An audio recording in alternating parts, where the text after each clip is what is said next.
Jesus não mais caminha para Jerusalém. Jesus já está em Jerusalém. E nessa estadia em Jerusalém, ele visitava o templo, ele visitava alguns lugares, ele observava o movimento da cidade, ele trocava algumas polêmicas com os fariseus, com os doutores da lei.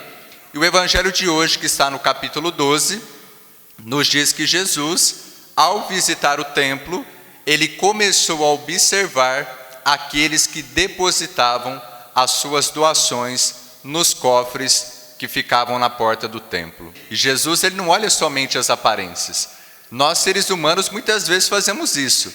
Nós olhamos as situações, nós olhamos as pessoas somente a partir das aparências. Jesus não olha somente as aparências. Jesus conhece o coração humano. Jesus conhece as intenções de cada um.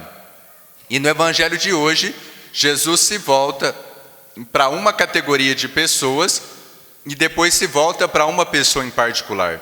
Jesus observa os doutores da lei e depois Jesus observa uma pobre viúva que depositou o seu dinheiro.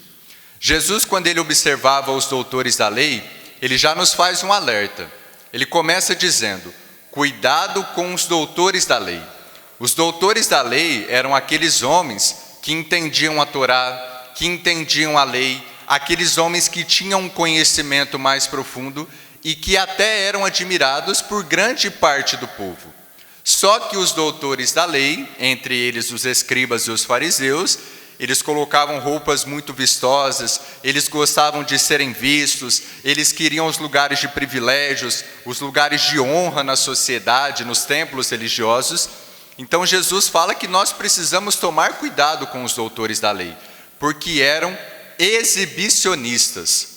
Os doutores da lei eram homens, eram pessoas que se exibiam diante do povo, que mostravam o seu conhecimento, mostravam as suas vestes, mostravam aquilo que tinham e ficavam se exibindo. Então, de um lado, Jesus mostra o exibicionismo dos doutores da lei.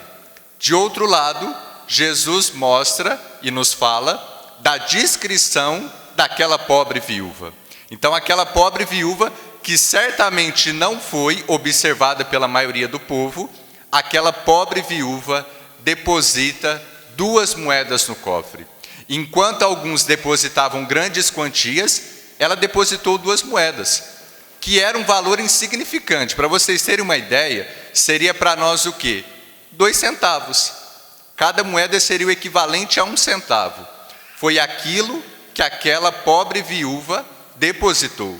E Jesus, que conhece os corações, ele ficou atento àquela pobre viúva. Então, o primeiro aspecto que nós podemos tirar desse evangelho é isso. A postura dos escribas, dos doutores da lei, mostra o seu exibicionismo. A postura daquela pobre viúva mostra a sua discrição. E depois um segundo aspecto. E nós às vezes podemos pensar assim: padre, mas não valeu mais a oferta dos doutores da lei, de outras pessoas que depositavam grandes quantias? Aquela mulher depositou somente 2 moedas, não faria nem diferença para a manutenção do templo. Só que a intenção foi muito diferente. O que o evangelho diz? Aqueles que depositavam grandes quantias, inclusive os doutores da lei, depositavam daquilo que sobrava. Aquela pobre viúva colocou 2 moedas, mas não era aquilo que sobrava do dinheiro dela, era aquilo que ela tinha. Ou seja, a intenção daquela mulher não era somente uma oferta qualquer, mas era a oferta de si mesma, era a oferta de tudo o que ela tinha. Então existe uma diferença muito grande. Eles depositavam do que sobrava. A mulher depositou tudo aquilo que ela tinha e ofertou-se a si mesma. E essa oferta agradou o olhar de Jesus.